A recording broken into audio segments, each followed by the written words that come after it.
আলহামদুলিল্লাহ, আমরা এখন হায়ার এসিটি ফিটিং করার জন্য, যেহেতু রুমটি টাইলস করা পুরাটাই, তাই রাউন্ড শেপে আগে আমরা হোল করে নিতেছি। 2 ইঞ্চি 2.5 ইঞ্চি হোল করে নিতেছি। হোল করার পরে আমরা কেচিংটি ফিটিং করে নেব।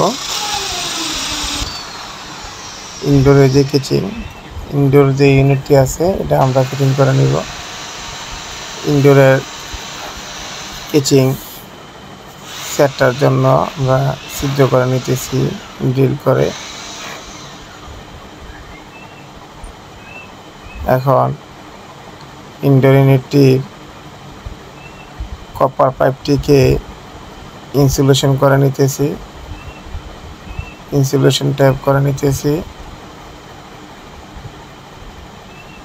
ইনসুলেশন ট্যাপিংটা ভালোভাবে করতে হবে, আপনারা সঠিকভাবে ইনসুলেশনটি ট্যাপিং করুন যাতে পানি লিকেজ না করে। নতুন নতুন ভিডিও পেতে সাবস্ক্রাইব করুন।